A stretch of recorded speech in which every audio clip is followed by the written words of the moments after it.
Hi, my name is Fiona Lewis from Super Savvy Business and welcome to this week's Business News Updates.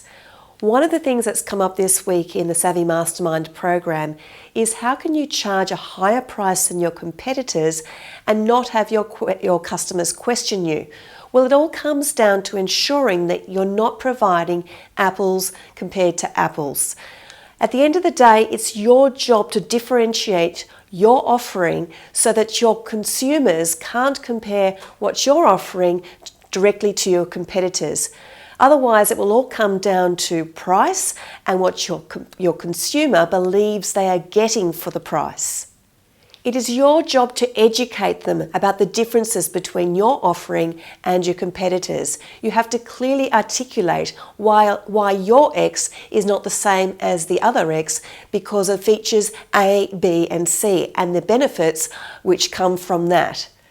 Don't be afraid of high prices. Be afraid of your inability to see the forest from the trees. If you keep battling a war against prices, then that's the fastest way to the bottom. You see, there will always be a budget supplier of anything, a budget supplier that's not interested in providing the very best for the customer or a premium service that has the best interests of the client in the long term. In my mind, it's all about striving to do battle on your own terms. Develop a strong USP. Develop a core list of why your primary offering is unlike anything else out there on the marketplace. Spend the time to create a marketing message that separates you from all the other competitors out there. Another thing that we talked about this week was the importance of getting customer feedback. Why customer feedback? Well, there are several reasons. One, by getting customer feedback, you'll be able to have a look at the trends that are going on in your marketplace. It will also help you to make decisions about product. It's all about planning for the future and of course tracking, because you must track what is going on in your business.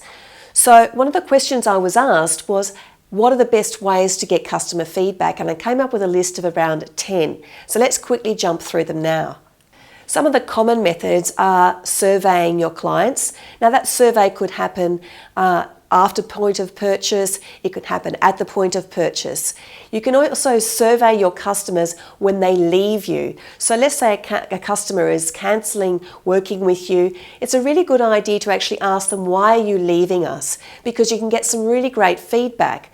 Sometimes it might be feedback about your price point, or perhaps the timing's not right, or perhaps that you didn't have certain features or offerings that they needed. But take all of this on board. It's all really important information. Another place to get customer feedback is through help tickets, or if you have a customer service desk, through the sorts of queries that people are asking when they phone up to get a problem resolved. Keep track of these and see if there are certain topics that keep coming up again and again and again. This feedback can be really, really valuable. Another place to look at is reviews. So have a look at product reviews. How are people talking about your company, about your product and your service, whether this be online or in magazines? Keep an eye out for these and perhaps set up Google Alerts to see how people are reviewing your product or service online. Of course, one thing which we should never forget is getting feedback from customers in person. So whether or not it's when you're having a meeting with them, or perhaps ring them up out of the blue and ask if they wouldn't mind sharing a bit of information with you. Perhaps if you go to networking meetings as well, this is another great moment to get feedback from your customers.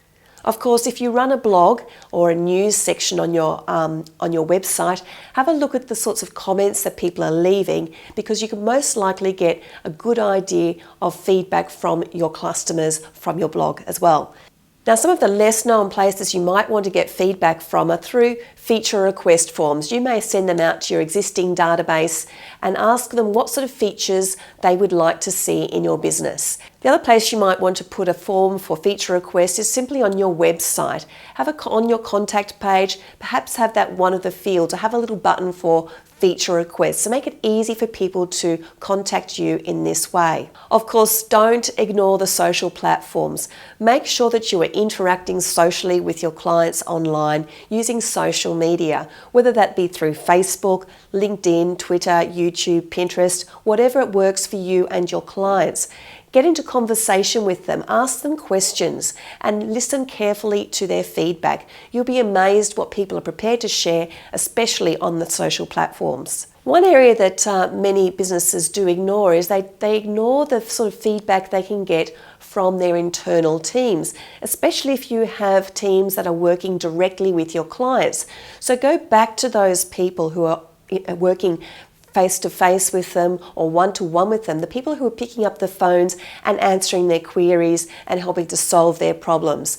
Have a meeting with those people within your team and make sure that you get feedback from them, because they're the ones that are hearing day in, day out what your customers want, how they're talking about you and your business. Finally, one thing you might want to consider if you have a large enough client base is to create a customer advisory board. And this is where you develop a group or a cross-section of your customers that form a very typical sort of cross-section of the sort of customers that you have, and maybe ask to meet with them on a regular basis to provide feedback for you. You might give them suggestions of the sorts of things you're thinking about for the future, or perhaps the way things are now, and ask them to give you some feedback. This can be a really powerful strategy, but obviously you need to have a large enough client base to be able to bring in a cross-section of people to get a good idea of making sure that you're not just getting the opinions of one or two.